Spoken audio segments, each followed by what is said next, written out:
But she would have her father and all the trustees coming on stage.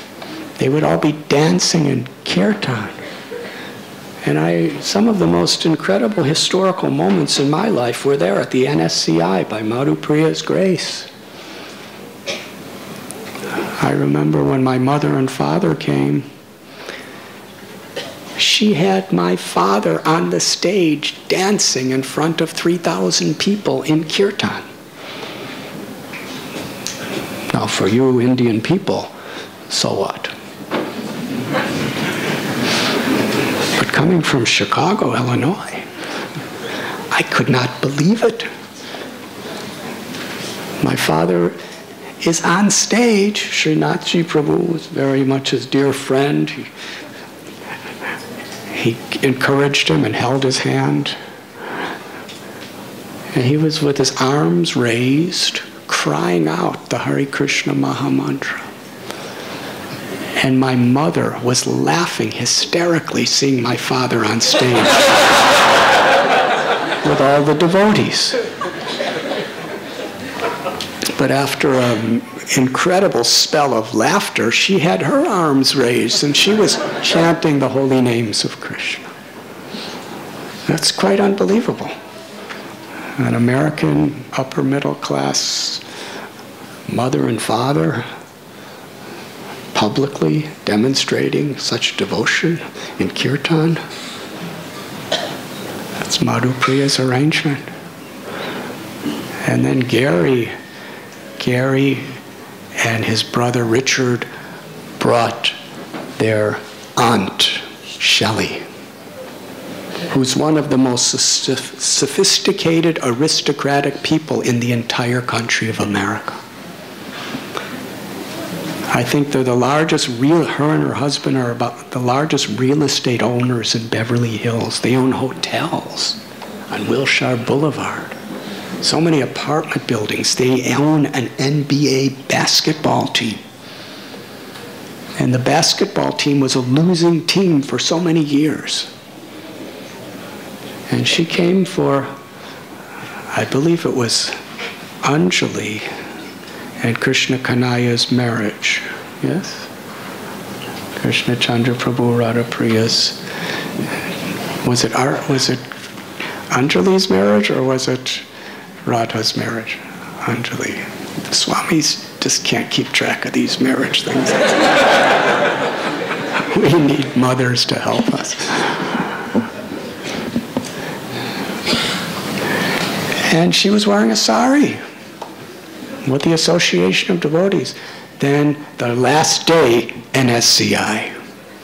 And Shelley was on stage with her arms raised, sincerely crying out the names of Krishna. And Gary was on stage. And Richard, he's a California man, he was dancing on the women's side.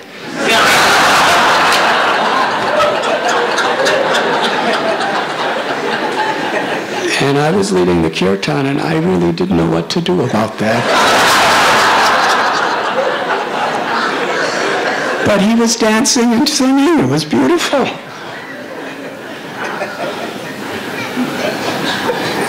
And then Shelley and Gary's friends, who were Devan and his good wife, they were dancing also. He's very high-profile lawyer, attorney in California. And interestingly, Shelley gave a message. She said that due to the blessings of all the devotees, her basketball team had the most winning year.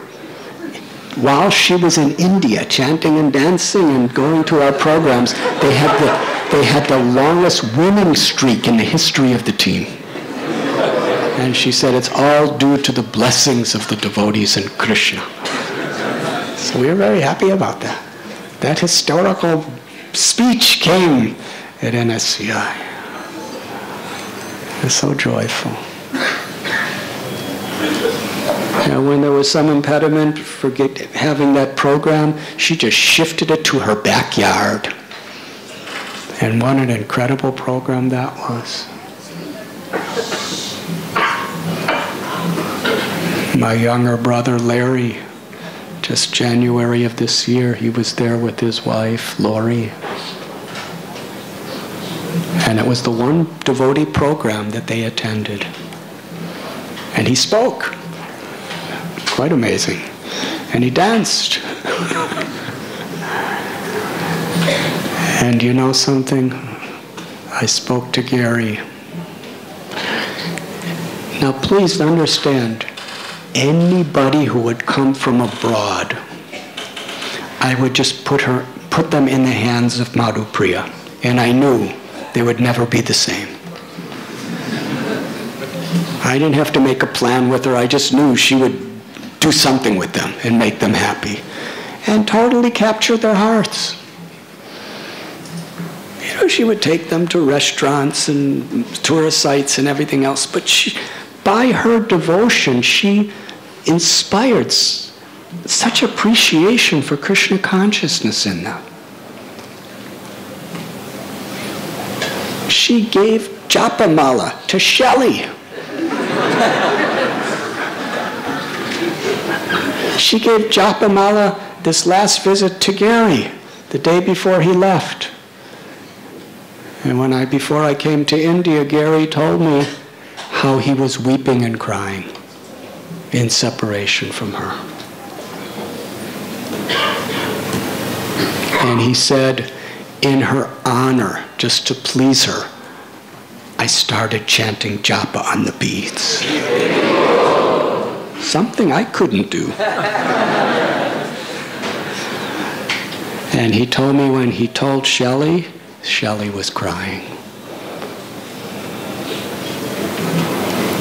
That's how she moved people's hearts, of all places, all people.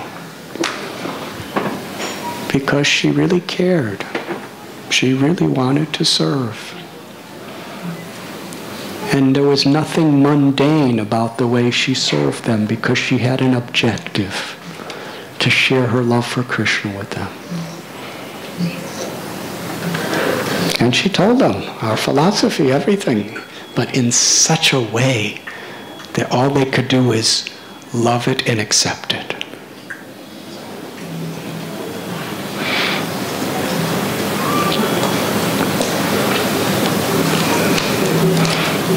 As Govinda Prabhu said, her determination during Kartik, every year she came to Mangalarti every day. And every Thursday she would dress Radha Gopinath. And she did something nobody else that I know of does. After dressing, she would always have a beautiful gift of a piece of jewelry that she offered to Srimati Radharani. That was the joy of her life.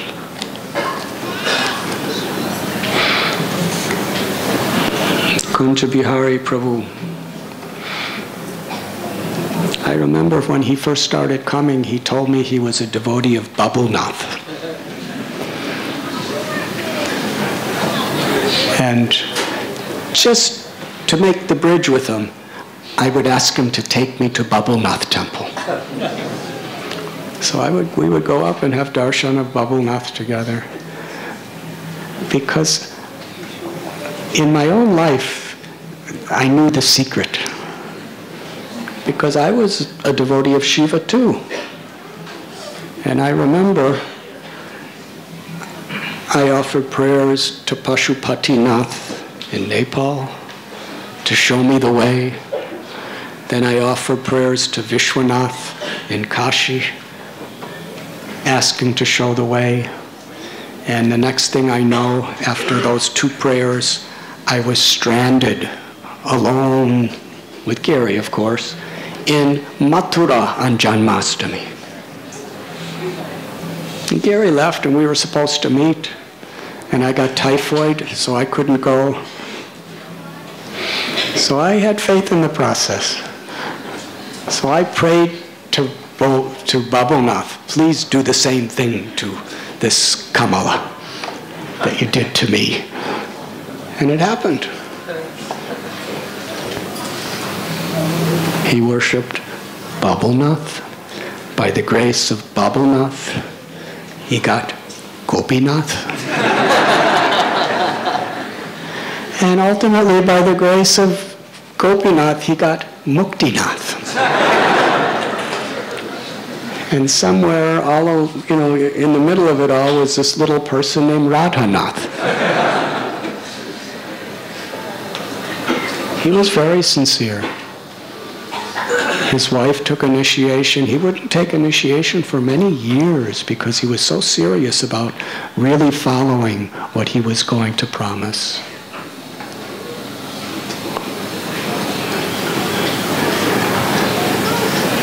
And he did it with much realizations. I remember he went through many challenges in his business. He went through many challenges with his health. But the interesting thing is he really took shelter of Krishna. And that's really what Krishna sees. We may have weaknesses. We may have difficulties. But ultimately, Krishna sees how we're actually, honestly, humbly trying to take shelter. He would sit here every day and chant japa for hours. And how he would chant japa. It was serious. Just looking at the beautiful form of Sri Sri Radha Gopinath, he would chant and chant and chant. Usually I'd see him around 10 in the morning. I think he stayed for a couple hours every day. He was the most steady, devoted japa devotee in our whole congregation. And he was really taking shelter. And as was said, if anyone tried to talk to him, he would very cordially, politely say, "I'm chanting japa." When will your japa end? It just wouldn't end.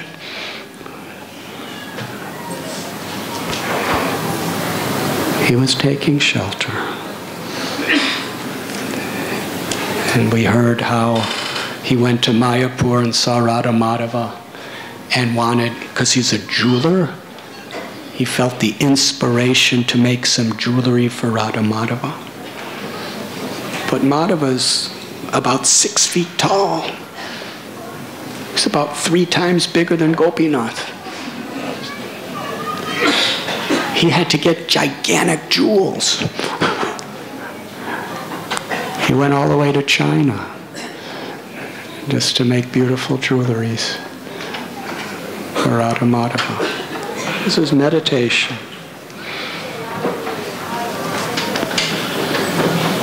So blissful. So much how he bonded with all the brahmacharis. Irreplaceable loss. And little Shivam, I remember when he was in the womb of his mother. And they told me how they worshipped Shiva to get a son. And in gratitude, they named him Shivam. And we heard today when that little baby was in the womb, she wanted to read Srimad Bhagavatam. Just like little Prahlad. Little Prahlad heard Hari Katha in the womb and became such a wonderful devotee. And every devotee, every parent wants their children to be like Prahlad. But that's just not possible. But Mahajano Yena Gatasa Panta, if they could get a child to follow in the footsteps of Prahlad, who's a Mahajan, that's the perfection of the child's life. We have heard from cousin Shivam how hospitable, how kind, how gracious he was to everyone how he just became the best friend of anyone who opened their hearts to him. He was so concerned. It was his mother and father's influence. It was the influence of Srimad Bhagavatam that inculcated such a spirit in him. And growing up as a teenager in the city of Mumbai is not easy. So he did have his challenges. Just a few days ago, on my way here, I stopped in London for just about 7 hours. And during that time, I met His Holiness Bhakti-Rasamrita-Swami Maharaj. He was telling me about his dialogues with Shivam. He was becoming so totally serious. He was so much seeking shelter. That night when my brother and Laurie, when they came to the house, I came a couple hours early. And Madhupriya Devi, as was her tradition, she sat me on that porch and brought each one of her children. And she'd cry and say, please inspire them. Please talk to them. And I spoke to Shivam, I spoke to Prerna, spoke to Vidhi. So beautiful. And I saw that Shivam was really, he was deeply soul-searching of where he wanted his life to go. And Bhakti Rasamrita Maharaj told me that the day that he left for London, Shiva called him, seeking guidance, seeking blessing, seeking inspiration. He was at the very peak of his spiritual journey in life. The time when he was really trying to take shelter of Krishna and the devotees, that Krishna took him from us.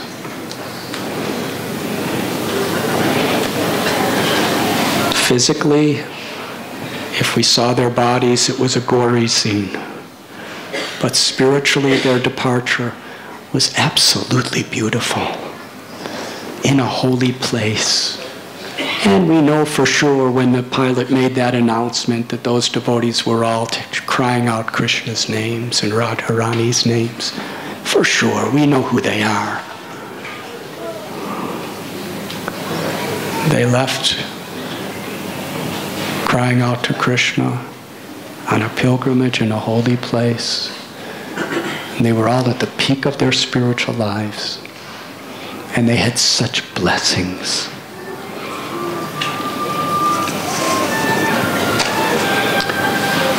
Gokurani, she was the personification of graciousness, humility, devotion, while at the same time as being a very enthusiastic devotee in Sri Chaitanya Mahaprabhu's Sankirtan movement. She balanced it in such a graceful way with being a completely traditional mother and housewife. She was such a dear, loving, affectionate, serving wife to Harish.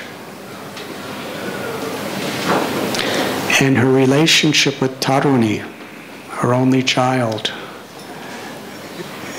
is quite historical. I have not seen such a special friendship and intimacy on a certain level of just day-to-day dealings with each other as Gokurani and Taruni.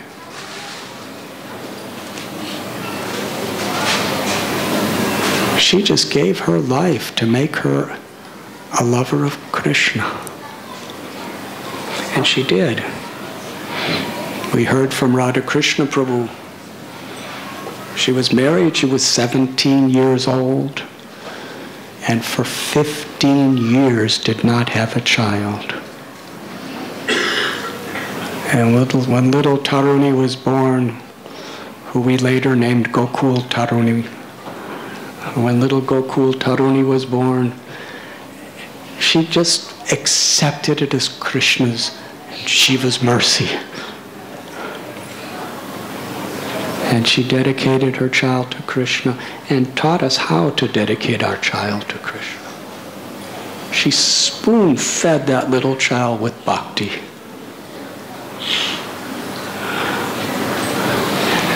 It's hard to remember seeing one without the other.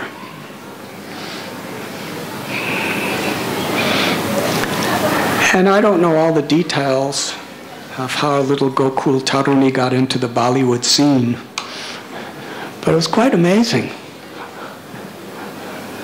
because I knew her from her infancy. She had such spontaneous, natural love for Krishna. And yet, she had this enthusiasm to be in Bollywood. And there was never a doubt in my mind that she was doing it for Krishna. Now, I'm not recommending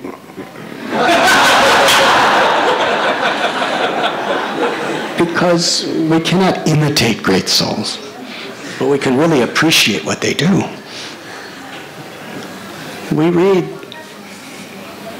the principle to be in this world but not of this world. That's particular words are in the Holy Bible, but it's very much what Bhagavad Gita is saying. Krishna is telling Arjuna, in the name of ahimsa, peace, fight this war and defeat the enemy. Hare Krishna. Seems like a contradiction.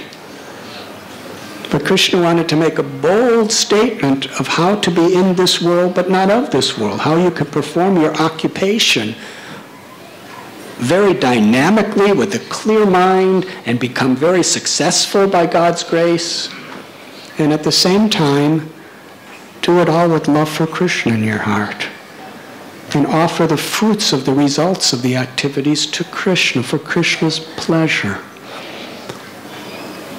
And I really believe that Gokul Taruni, under the guidance of her mother, inspired by her mother, whatever she was doing, it was an offering to Krishna. She had some little master plan in her mind of how she was going to bring all this to Krishna.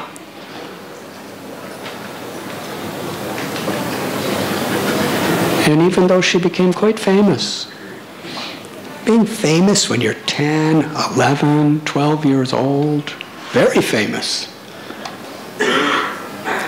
it could really disturb a person's consciousness. But yet when she was with other devotee children, we heard from Govinda Prabhu, she was just one of them. She had no airs. She had no ego. She just loved to chant, loved to dance, loved to play. And when there was any drama about Krishna, no matter what else she was doing, she wanted to do it for Krishna. She wanted to do it for the Vaishnavas. She had such love. And her love for Krishna was so full of cheer and joy and playfulness and spontaneity. And personally, she was one of my favorite, most devotees of all time. She was so sweet. And she was always so gracious, so respectful, so humble. How can a child that age inculcate these qualities while being in Bollywood? She was a great soul. Unbelievable personality.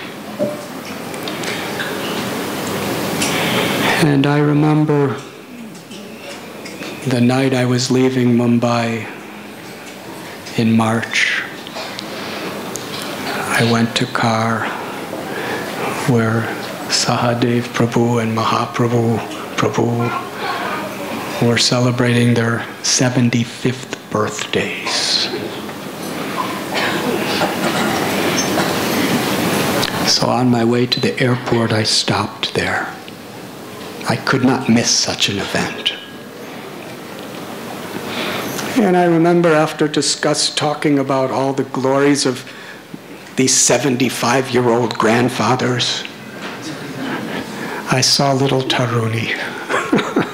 She was there with her mother, Gokul Taruni, Gokul Rani. And Gokul Rani was just so gracious, with tears in her eyes, wishing me a safe journey. And little Gokul Taruni, she was smiling. And I just had to embrace the little girl. Brahmacharis may have been watching. What could I do? She was just like a daughter. She was more than a daughter to me also. Granddaughter, daughter, I don't know the difference. But and she wished me a happy journey.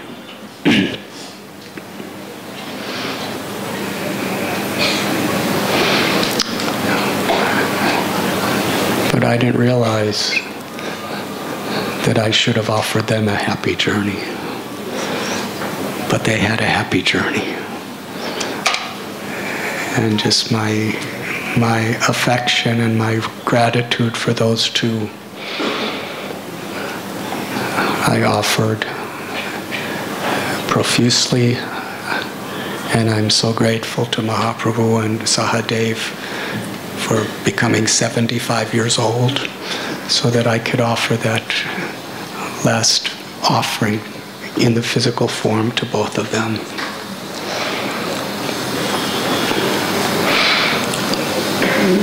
Gaur Krishna Prabhu, Murli Mohan Prabhu, and Gagan Prabhu.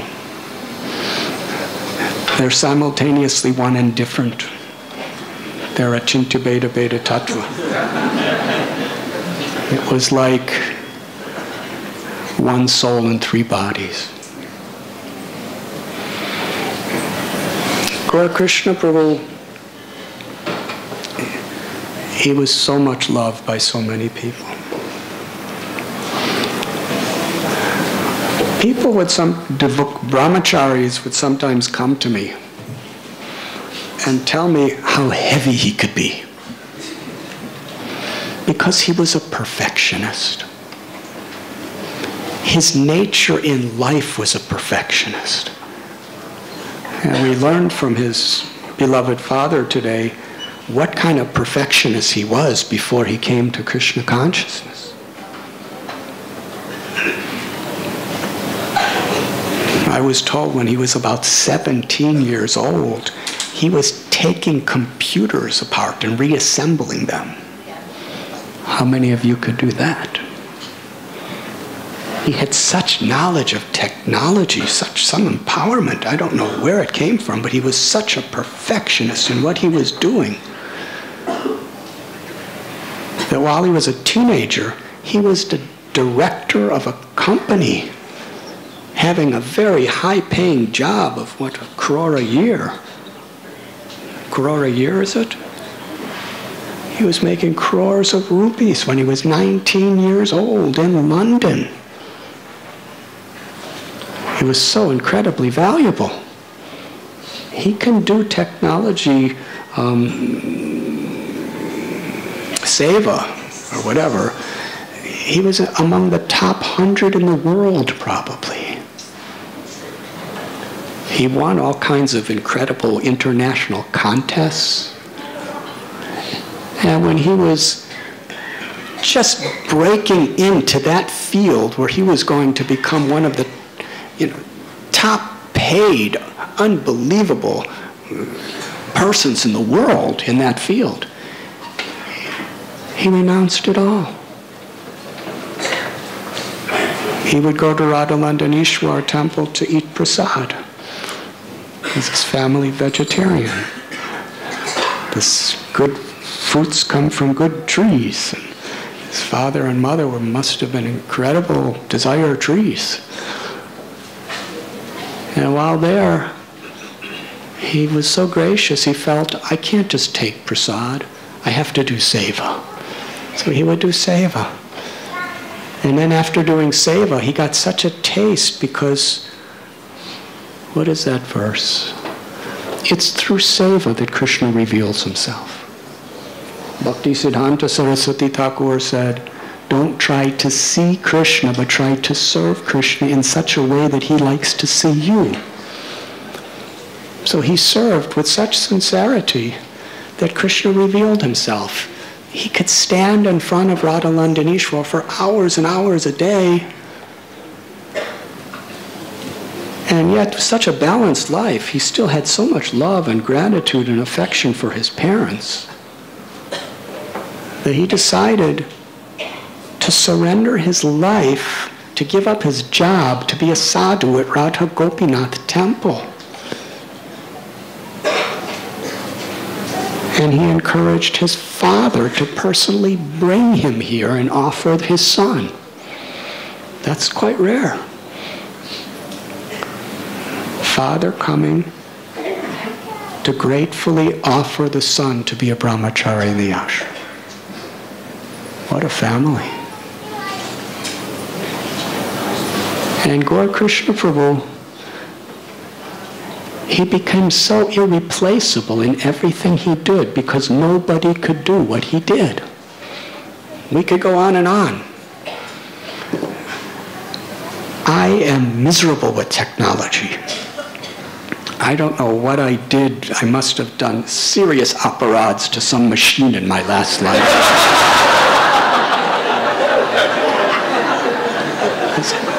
Everything fails, and I just, the simplest thing somehow or other becomes impossible for me.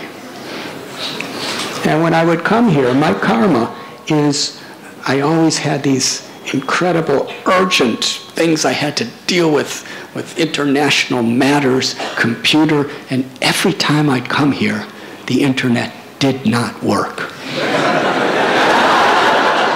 And that happened literally every time I'd come to Bombay. Not only from abroad, if I left for a day, the same thing would happen. Yes, Braja Chandra can confirm. So he was the one I was usually saying, what's happening? Why? And he's an IIT specialist. We'd get some other IIT specialist, and then I'd get another IIT specialist or some other specialist, and ultimately, hey, Gaur Krishna. And he'd come running. He was a perfectionist. And whatever intensity in his devotional service was because he wanted everything perfect as possible, as an offering to Radha Gopinath, as an offering to Prabhupada, as an offering to the Vaishnavas. Such deep, incredible devotion. And interestingly, he was never intense or heavy with me. Maybe this is why I like him so much, because I'd hear so many things. But whenever he was with me, he was totally submissive, totally humble, totally soft-spoken, even when he was challenging me. It was with such grace and respect. And I would usually not agree with his challenge, and he would just, yes, yes, yes.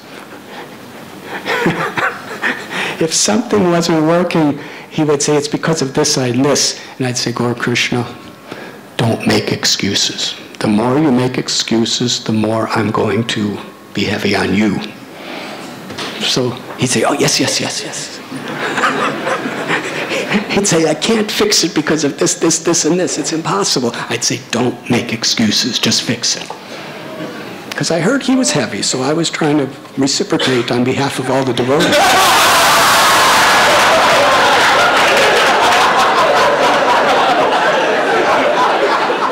And with such humility and cooperative and culture and respect and love. There was so much love. Whenever I would say that, he would fix it unfailingly. Impossible was a word in a fool's dictionary for Gaura Krishna Prabhu. The problem was he expected it to be like that for everybody. But we heard the brahmachari speaking. I think it was yesterday. And even those who he had clashes with, they became the most intimate, loving, inseparable best friends. Shubha Vilas Prabhu, the two of them were very much involved in these book launches. And Gaura Krishna Prabhu, anything he put his mind to, he had so many incredible ideas, and he would just make things happen. Some people have ideas, but they can't get anything done. And some people get things done, but they don't have good ideas. But he had incredible, creative ideas, and he got everything done. And he could engage so many people. So for these book launches, Shubha Vilas Prabhu was saying yesterday in the brahmachari's offerings, they would sometimes really have arguments. Because Shubha Vilas Prabhu likes to do things fast. And Gaura Krishna Prabhu likes to do things perfect. Put two type people in the same room together for months and months and years at a time. And they loved each other intimately, dearly, because they both really understood each other.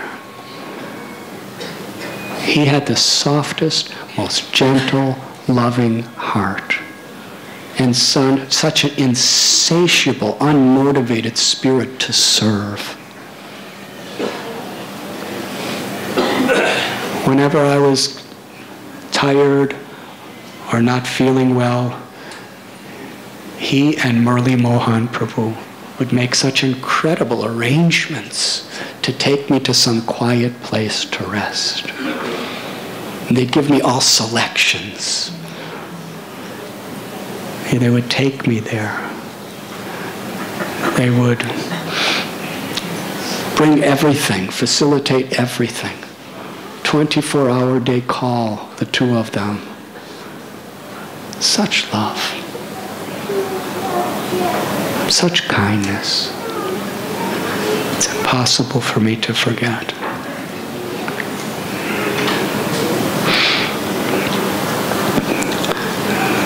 The relationship with Murli Mohan Prabhu.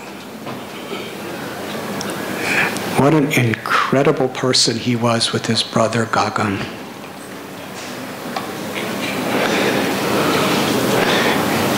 He's initiated by His Holiness Gopal Krishna Goswami Maharaj. The two of them, I think, were Mukesh and Rakesh. Correct? And Gopal Krishna Maharaj gave him the name Murli Mohan. That was who he was. On so many levels. Murli Mohan means one who, Krishna, who bewilders and enchants people's minds with the beautiful sound of his flute.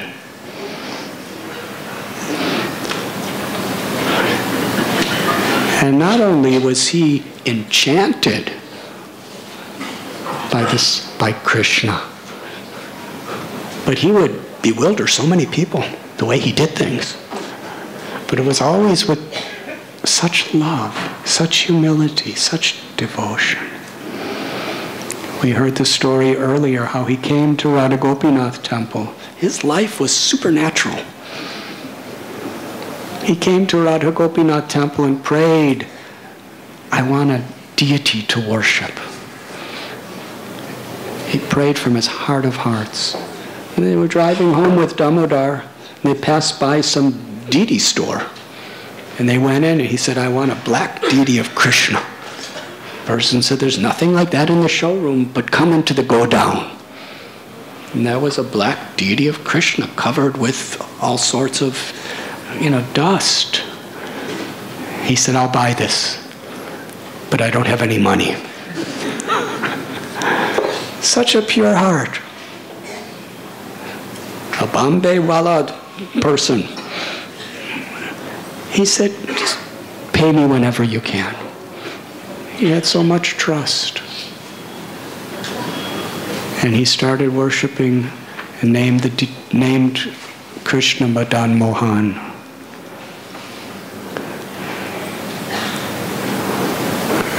Krishna who enchants even the heart of Cupid. And he did such seva that Madan Mohan literally enchanted everyone who came before him. And His Holiness Mahanidhi Swami, who was a beloved Shiksha Guru and dear friend of Murli Mohan, he told him that Madan Mohan will not be happy until Radharani is with him. So he had Radharani placed beside him. And the rest is history. Gagan, we heard from everybody. He was the personification of Das Das Anudas. He wanted no fame, he wanted no prestige, he just wanted to assist his brother in his loving service to Madan Mohan.